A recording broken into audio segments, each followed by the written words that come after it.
Good afternoon. Hopefully you're going to stay awake after dinner, after lunch rather. Just a quick round of intros. So Anthony Rouse, as mentioned, I've been with Ripple for over 5 years, but I've been in the payment space for close to 20 years. I'm a payments geek at heart. I love the technology, and what I love about sort of the crypto technology was it's kind of a thinking about payments in a context of the way internet was originally created, rather than a sort of centralized processing system that we've had since the 70s. So I love this technology from what it is, and we're going to talk to you a little bit around today around what we're doing in this space from a domestic payment system. And I'm joined by Lauren Berta. Yep. Hi, I'm Lauren Berta. I'm on the product team for CBDCs at Ripple as well.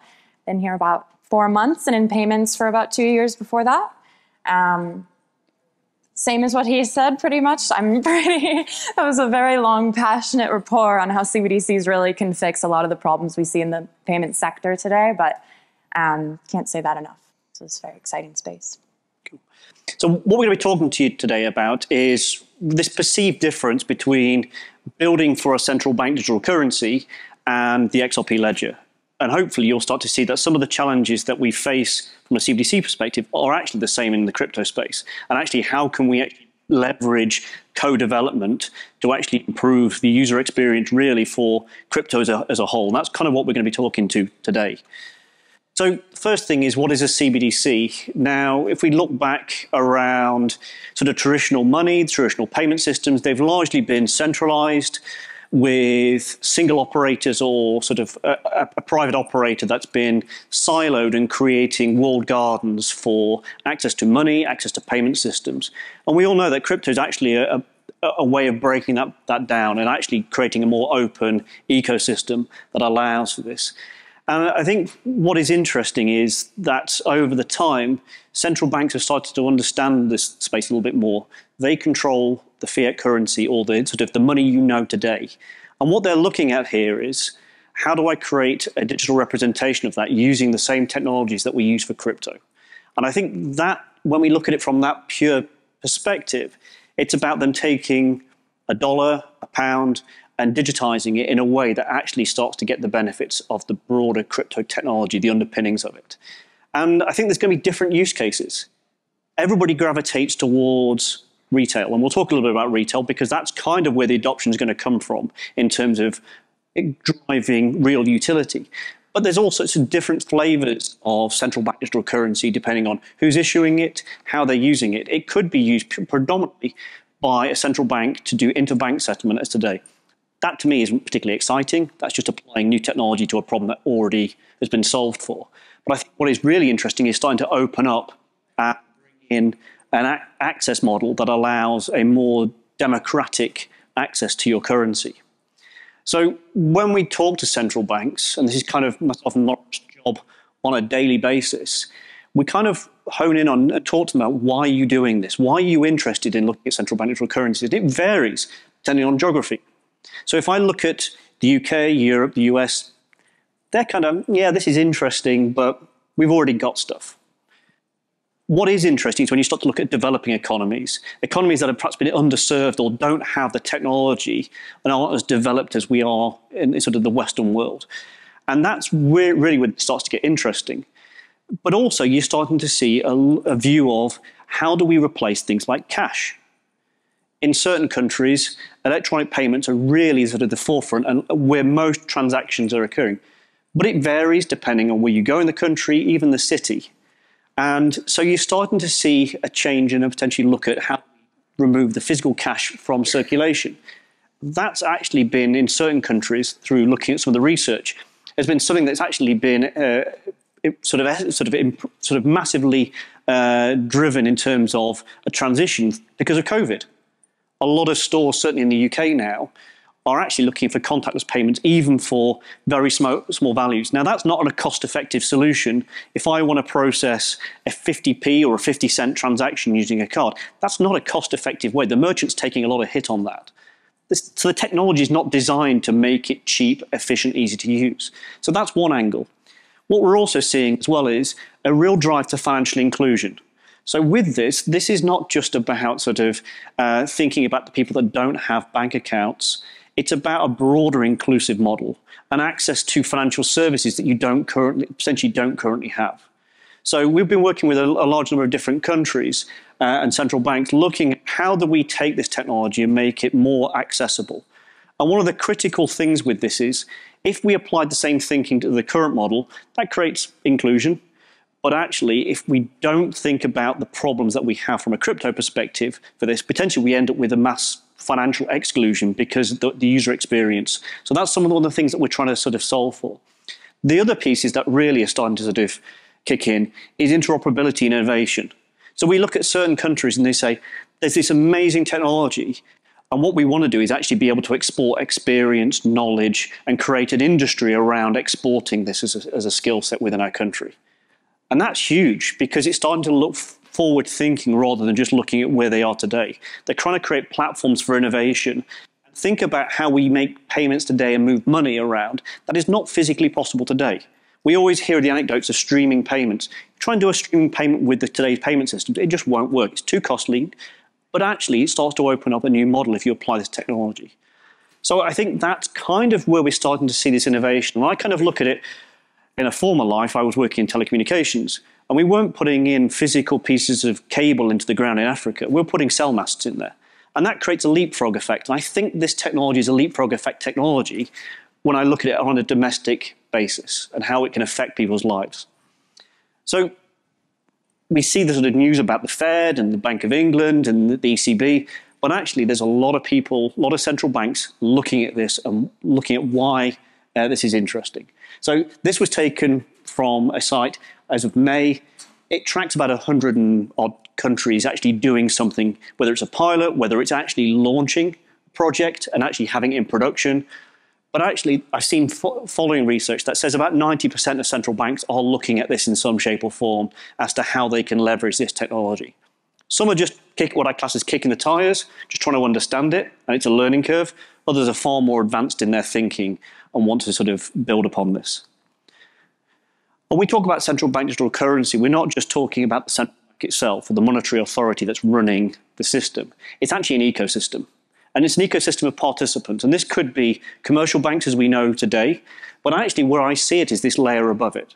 This sort of other fintech or other developers, other operators, other technology providers, providing accessibility layers that allow others to utilize it and create that user experience. And that's kind of this platform for innovation because as we all know probably here, one of the reasons why we're looking at this technology is because it's innovative and it's looking forward. The central bank, commercial bank haven't really done that for the last sort of several decades and beyond. So they're kind of we're at the sort of forefront here of trying to drive through innovation through third parties, the ability to open up this ecosystem and create innovation on top of it. And ultimately, that hopefully will create a better experience for you and I, but also organizations, businesses that want to take money, small enterprises, mom and pop shops. So when I think about a payment system, kind of apply this thinking really to a central bank digital currency. So thinking about it almost in the context of Maslow's hierarchy of needs is you need to establish stability and trust and security with any payment system. And I think you get that, and you heard that from David's comments this morning about the ability of the XRP Ledger, the underlying technology, kind of provides for this out of the box. It's kind of one of the things that makes it really, really good. And it also brings speed. So some of the fundamentals about building a payment system and a network that allows interactivity on a financial basis, we've kind of got a really good foundation for this. And then the next three layers are really taking that and actually making it accessible. So we talk about access and inclusion. This is about how do we make it open and accessible for anybody? Because if we create silos, we create barriers, and we want to try and remove those as much as possible within the CBDC framework. So I kind of look at that as these are the participants that want to interact with the ledger, they want to interact with their account.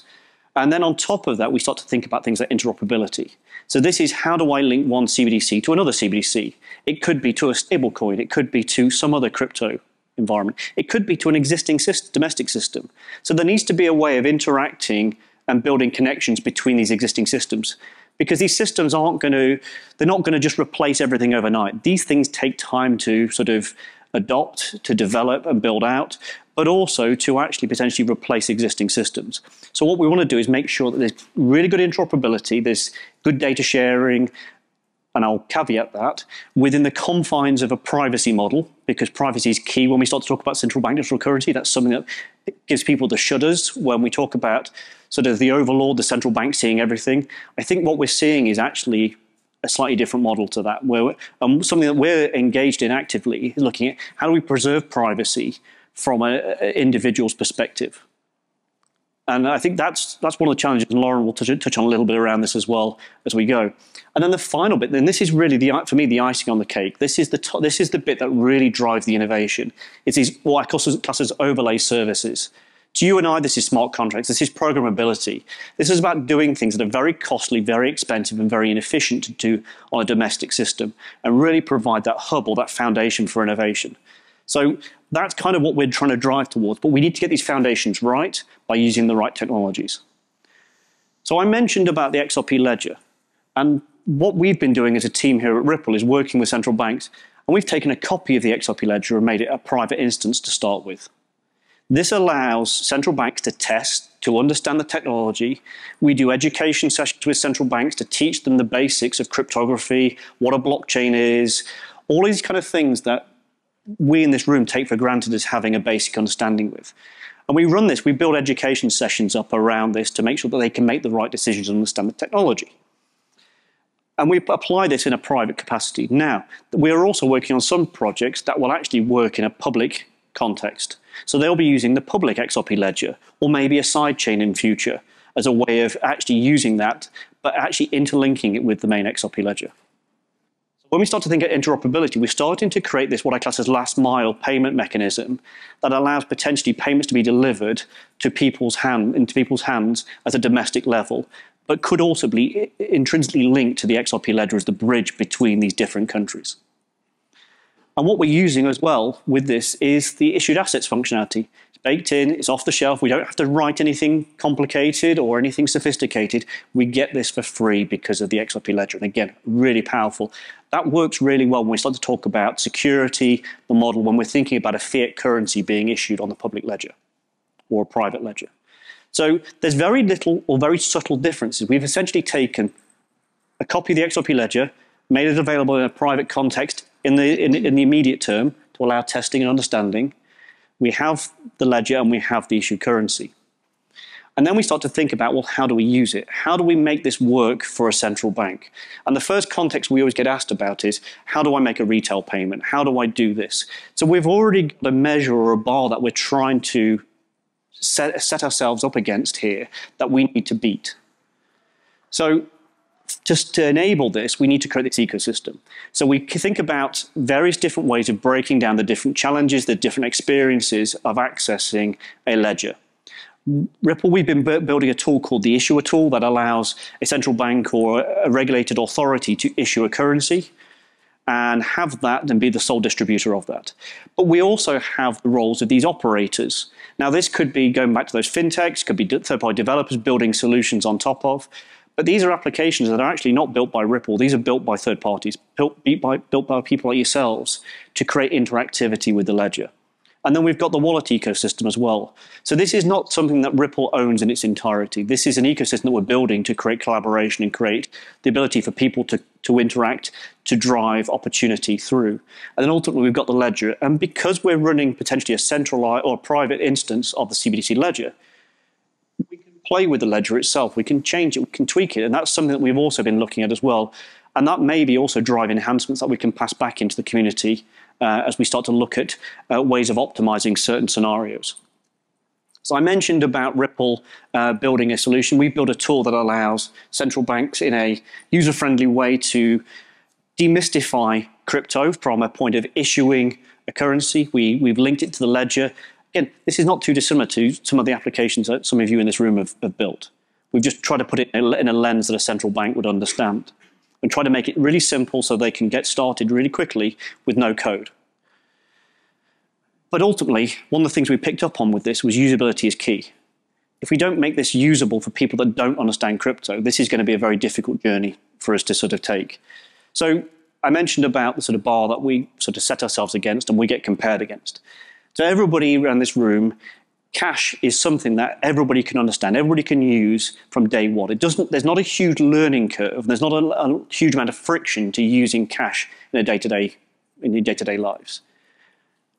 But then when you start to compare it to other methods, so everybody's got cards, debit cards, credit cards, if you have a bank account. You might also have a mobile app for that account. That might be a wallet, so it could be a Venmo, it could be a PayPal, it could be some other mechanism of sending money. And then you've got sort of Apple Pay or Android Pay, the contactless payments through your phone. These are the things that most people can use in their day-to-day lives with a little friction and understanding to pick. That's what we've got to hit. And when I look at some of the differences between cultures around the world, how people use payments, some countries have rapidly moved away from physical cash and moving to more electronic methods. Others still use cash for what are classed as non-payment methods, for things like charitable donations or religious donations and purposes, where they want the most pristine notes. How does that translate to a digital experience when somebody gives you a pristine note because it's part of a cultural thing? So there are cultural dynamics to some of this that go beyond the technology that we need to factor in and think about here. And so what we're trying to do is actually look at the different ways to break these challenges down, look at these problem statements and try and address them in a way that actually creates a really simple user experience for that. And Lauren's now going to talk to you through some of those challenges and problems that we're looking at. So in thinking about how you utilize your money every day, as I walk through some of these, think about it in the form of crypto as well as your mobile banking wallet, for example. There are a collection of problems that we run into when we start thinking about a CBDC really scaling. And the first one we run into is a smartphone is kind of required to utilize any type of crypto today. And much of the world still has phones like this. When you take a look at it, even 20% of the US doesn't have a smartphone yet. When you go down, India, probably close to one of the largest populations in the world, is only at 30% for smartphones. If you do have a smartphone, the fact that you then need electricity and an internet connection to utilize the smartphone to then utilize the crypto is another problem on top of it. So all of these together kind of lead to the need for offline payments as a foundation for scaling a CBDC.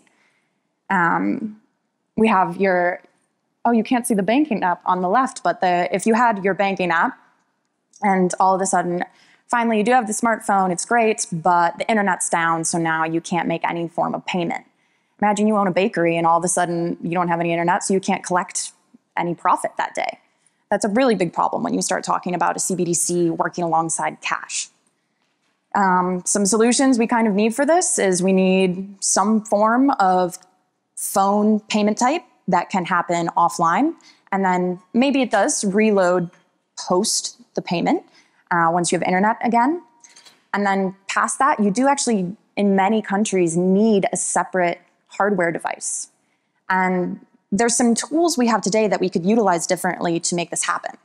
We think of NFC being our card chip to a point of sale service, and that does require an internet connection, that's true, but you have announcements like Apple saying they're going to put a chip reader in the SIM card. Now all of a sudden, could you have an offline payment phone to phone because you're able to utilize the NFC reader on your chip? Similarly, Bluetooth, it's something that we don't really think of with payments today. It's more an audio thing in my mind, at least. But Amazon Go utilizes this as the way they charge your credit card from your account when you go into their store and then, buy an Apple and leave. They don't have a point of sale physical device in the store. You just walk in and out. Again, that one does lean on the credit card rails, so that isn't exactly offline yet, but could it be utilized in a different way? There's a further problem of who am I paying anyway? So we today have in banking, our very scary banking app with the spooky title, a routing number. And it would be super weird if my friends knew my routing number. And in crypto, it's debatably worse. We need some sort of indicator that makes sense to a human that's more than just a string of numbers. This is a really commonly solved problem in a lot of payments companies. For me, it's easy to think of Venmo. If I came over and painted your house and you don't know my name or my company, but I can give you my phone number because you called me over to paint your house, and then you can just search me in Venmo and you pay me, and that's great. You have this list of different indicators that companies have used to more purposely point at a person directly. And it's up for debate which of these indicators are the best, but it's important in crypto that we don't take a step back. And in CBDC, it's really important that you follow the user experience that people are becoming accustomed to on their smartphones.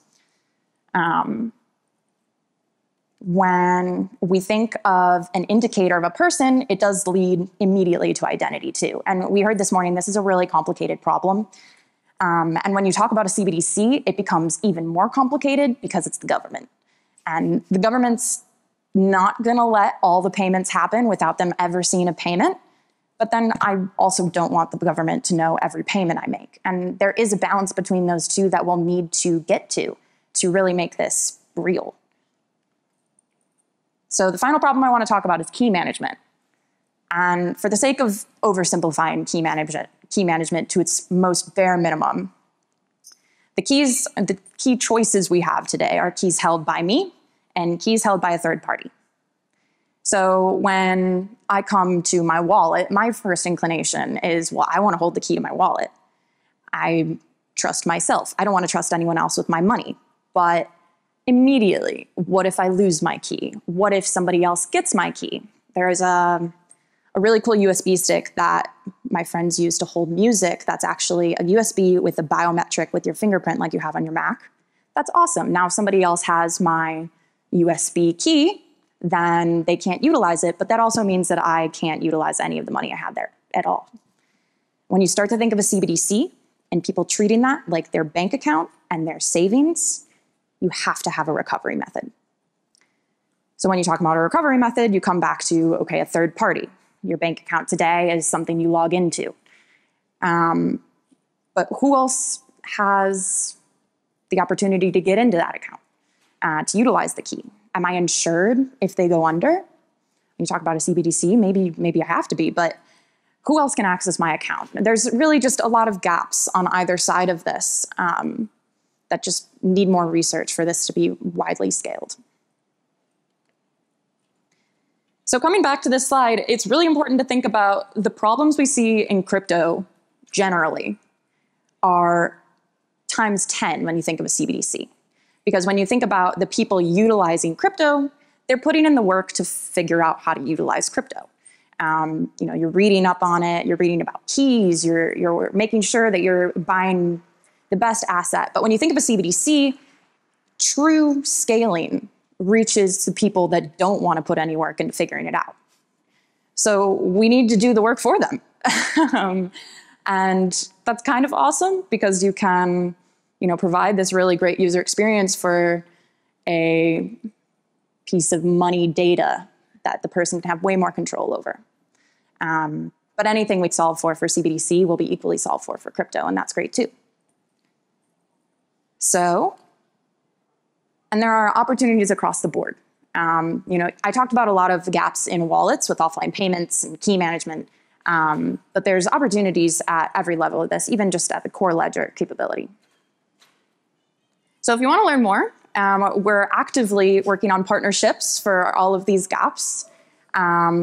We'd love to talk about ways that this could be fixed. They're really big problems and it takes a village. So feel free to come and talk to us after or go to any of these links. Thank you.